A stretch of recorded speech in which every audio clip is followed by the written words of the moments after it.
Hello दोस्तों, I hope आप लोग अच्छे होंगे। एलडीसी के डॉक्यूमेंट वेरिफिकेशन शुरू हो गए हैं और आई होप आप लोगों का भी अगर डॉक्यूमेंट वेरिफिकेशन हो गया है तो वो अच्छे से हुआ होगा। बहुत सारे दोस्तों को डॉक्यूमेंट वेरिफिकेशन से संबंधित कई संशय थे, चेकलिस्ट को लेकर कई संशय थे जिनको मैं इस वीडियो के माध्यम से क्लियर करूँगा। और भी जो क्वेश्चन जो मेरे पास अभी तक आए हैं उनका भी मैं जवाब दूंगा इस वीडियो में। बेसिकली सबसे पहले बात करते हैं हम चेकलिस्ट की। चेकलिस्ट में 12th की, बीएससी की या आरकेसीएल की इनकी डिटेल्स भरने के लिए कोई ऑप्शन नहीं दे रखा है। तो सबसे इजी गोइंग पहला ऑप्शन ये है कि हमें ये सब डिटेल्स चेकलिस्ट के नीचे जो जगह दे रखी है वहाँ पर अपने हाथ से भर लेनी है। अब उसमें क्या है, कन्फ्यूज़न ये आ रहा है कि हमें क्या नंबर देने हैं, तो मैं आप लोगों को बता देता हूँ। 12th को देने हैं 2A, ग्रेजुएशन को हमें नंबर देना है 2B, पोस्ट ग्रेजुएशन को देना है 2C, आरकेसीएल को हमें नंबर देना है 2D। पहली बात है। दूसरी बात है, हमें तीनों ईयर्स की मार्कशीट लगानी है, साथ में उनके डिग्री लगानी है। तो ये आपको क्लियर हो गया कि 2A पर आपकी 12th की मार्कशीट, यदि आप पुराने विद्यार्थी हैं तो मार्कशीट के साथ आपको एक सेपरेट प्रमाण पत्र भी मिलता होगा, वो दोनों लगाने हैं। 2B के अंदर आपको जो आपकी ग्रेजुएशन की मार्कशीट है प्लस डिग्री है, मतलब 3 ईयर की मार्कशीट, तीनों मार्कशीट लगानी है, उसके साथ डिग्री लगानी है। 2C के अंदर पोस्ट ग्रेजुएशन की 2 ईयर की मार्कशीट प्लस डिग्री लगानी है। उसके बाद बात करेंगे आरकेसीएल। आरकेसीएल में आपको लगाना है आरकेसीएल की जो आपकी मार्कशीट आती है, जो प्रमाण पत्र आता है, वो आपको उसके साथ लगाना है।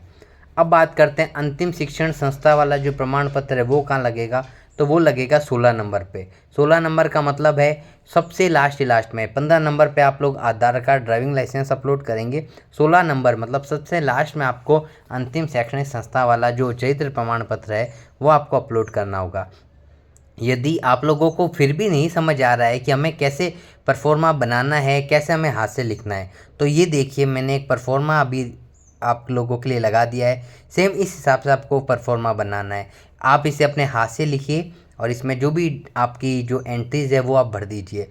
अगर कोई व्यक्ति ये चाहता है कि मैं इस परफॉर्मा का प्रिंट निकलवा लूँ तो मैं आपको इसका प्रिंट मतलब परफॉर्मा का जो पीडीएफ है वो भी अवेलेबल करा दूंगा। आप चाहें तो वैसे भी कर सकते, हाथ से भर कर ले जाएंगे तो वो ज़्यादा सही रहेगा। फिर भी यदि आपको नहीं समझ आता तो आप परफॉर्मा का प्रिंट निकाल के और फिर आप इसे भी भर कर ले जा सकते हैं, लेकिन हाथ वाला ज़्यादा सही रहेगा, तो आप हाथ से भर कर ले जाइए। आप लोगों के मार्गदर्शन के लिए मैं परफॉर्मा साथ में पेश कर रहा हूँ। एक और बड़ा क्वेश्चन आ रहा है कि सर हमारी मार्कशीट के अंदर थोड़ा सा स्पेलिंग्स में वेरिएशन है, कुछ स्पेस दे रखा है। जैसे मान लीजिए किसी का नाम 10th में अलग था, 12th में उसके नाम के बीच में स्पेस है। जैसे राम किशन है, साथ में राम किशन नाम है, 12th के अंदर क्या है, राम और किशन के बीच में यदि स्पेस है, ऐसी कोई समस्या है, या माता जी के नाम है, पिताजी के नाम में कहीं पे भी यदि नाम से संबंधित समस्या है, स्पेस को लेके, या कहीं पे ए की जगह ई है, ई की जगह ए है, ऐसी कोई समस्या है, तो आप लोगों को ज़्यादा परेशान होने की ज़रूरत नहीं है। एक स्टाम्प लेना है, 50 रुपये वाला स्टाम्प। उस स्टाम्प के ऊपर आपको ये लैंग्वेज लिखवानी है, ये लैंग्वेज आपको लिखवानी है। यदि इसकी पीडीएफ चाहिए तो मैं आपको इसका भी लिंक अवेलेबल करा दूंगा। उसके बाद आपको ये लैंग्वेज लिखवा कर इसकी नोटरी करवा लेनी है। यदि आप स्टाम्प के ऊपर ये लैंग्वेज लिखवाते हैं और इसकी नोटरी करा लेते हैं तो आपको इस संबंधित कोई समस्या नहीं रहेगी। नेक्स्ट क्वेश्चन है कि सर हमें डॉक्यूमेंट वेरिफिकेशन के लिए कितने सेट बनाने हैं, 2 सेट बनाने हैं या ज़्यादा बनाने हैं? क्योंकि इस जो आपने एक पेज लगाया है उसके ऊपर भी 2 सेट का लिखा हुआ है, स्क्रूटनिंग फॉर्म के ऊपर भी 2 सेट का लगा हुआ है। तो क्या मैं 2 सेट लेकर चला जाऊँ, मेरा काम हो जाएगा? तो हाँ, वहाँ पर तो आपका काम हो जाएगा 2 सेट ले जाने पर, लेकिन आपके पास कम से कम, मेरा पर्सनल सजेशन है, टोटल 4 सेट होने चाहिए। क्यों?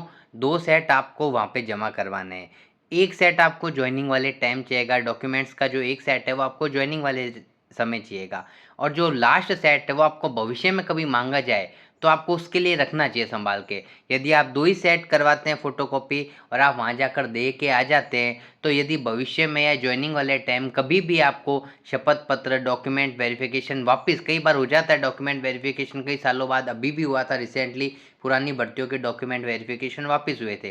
तो यदि आपके पास वो शपथ पत्र, वो डॉक्यूमेंट जो आपने अपलोड कराए थे, स्क्रूटनिंग फॉर्म, वो यदि आपके पास नहीं होंगे तो फिर आप कहाँ से लाओगे? इसलिए मेरा पर्सनल सजेशन है, आपके पास 2 सेट होने चाहिए। 2 सेट वहाँ पर आपको डॉक्यूमेंट वेरिफिकेशन में चाहिएगा, एक ओरिजिनल सेट, एक फ़ोटोकॉपी सेट, वो आपको वहाँ पर जमा करवाना है।